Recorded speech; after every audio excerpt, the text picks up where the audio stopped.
Come mai questa collaborazione qui presso l'Archivio di Stato di Agrigento con il Premio Navarro? La collaborazione nasce dalla volontà di valorizzare quelle che sono le fonti archivistiche sul territorio dello storico circondario di Sciacca e soprattutto valorizzare quella che è la dimensione narrativa degli archivi. Da anni il nostro istituto svolge attività con le scuole, dare la possibilità in questa occasione ai ragazzi di poter ispirare i loro racconti alle fonti archivistiche rappresenta sicuramente una modalità nuova per raggiungere quelle che sono le finalità del Premio Internazionale Navarro, ma soprattutto una nuova modalità per far scoprire e conoscere l'istituto e comprendere anche il valore e la funzione delle fonti archivistiche. Sindaco, come mai questa collaborazione con il Premio Navarro qui ad Agrigento? Ma non è una novità sposare la cultura proprio in previsione del 2025. Enzo Randazzo è un pittore di Navarro, uno scrittore di Sambuca. Sambuca è in provincia di Agrigento, quindi capite bene quell'idea della comunione tra i vari comuni, quindi di fare un qualcosa di unico tra tutti i 43 comuni della provincia, è stato quindi sposato in pieno. Un'altra promessa che ho fatto anche a Enzo Randazzo, visto anche l'importanza e lo spessore di questo concorso che coinvolge anche tantissimi giovani a 360 gradi, è quello proprio di portare il Premio Navarro ad Agrigento nel 2025, ma voglio poi lasciarlo per sempre a Agrigento, a prescindere dalle amministrazioni comunali che si susseguiranno. Bisogna strutturarlo e penso che il Teatro Pirandello sia la location ideale. Presidente, anche la Fondazione darà il suo contributo al Premio Navarro in occasione di Agrigento 2025. Ospiteremo questo premio all'interno di Capitale della Cultura, ovviamente, un altro anno, un premio che chiaramente merita questa nostra attenzione come fondazione, e l'auspicio chiaramente è quello che, così come le altre cose che stiamo cercando di programmare, possa rimanere nel nostro territorio per gli anni futuri.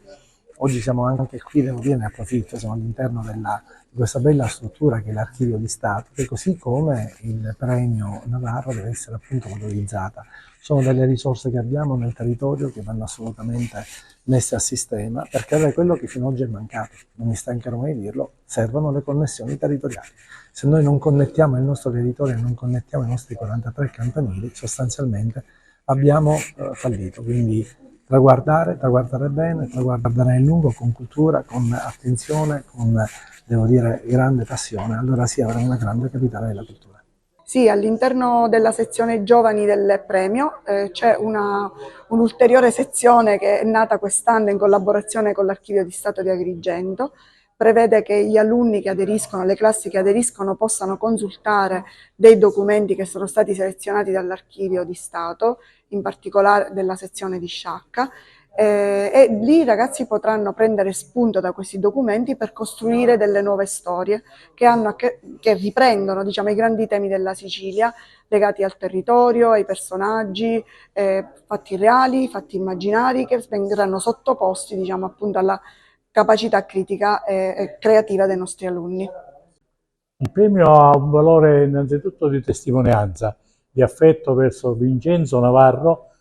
scrittore, poeta riberese di origine e poi trasferitosi a Sambuca, ed Emanuele Navarro della Miraglia, nativo di Sambuca ma cittadino del mondo, perché si è formato poi a Parigi nell'ambito dei salotti parigini di George Sand, di Alessandro Dumas, del periodo del simbolismo francese, quindi del pre-naturalismo e del pre-decadentismo che in Francia quasi coincidono. E poi tornato a Milano ha intessuto anche lì rapporti molto stretti con Capuana, con Berga, che vivevano anch'essi a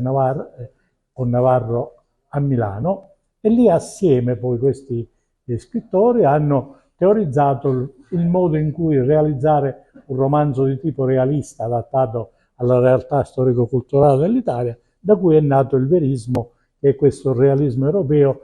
più umano come narrazione, meno scientifico, meno regolistico di quando lo era il naturalismo francese. E quindi una testimonianza di affetto verso questi scrittori che attraverso le 16 edizioni del premio ha potuto arrivare fino ad oggi.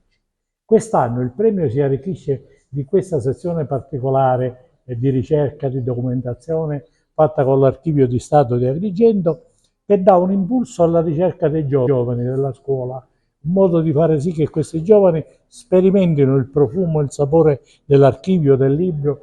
da dove nasce la cultura, come questa cultura si forma e come la loro creatività possa trovare altri stimoli. E questi sono i due momenti essenziali di questo premio. Oggi abbiamo la fortuna di poter concorrere con questo premio a dare il nostro contributo anche ad Agrigento, città della cultura, che vive un momento importantissimo per Agrigento, per la provincia, ma per tutta la Sicilia, perché dà un messaggio di pace, di speranza ai nostri giovani e di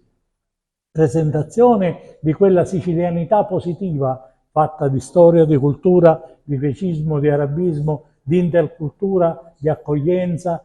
di valori anche saldi, quale la cultura siciliana ha sempre avuto e che sono quei valori che hanno fatto sì che la Sicilia nel mondo possa essere apprezzata, che i siciliani vengano apprezzati come grandi cuochi, grandi lavoratori,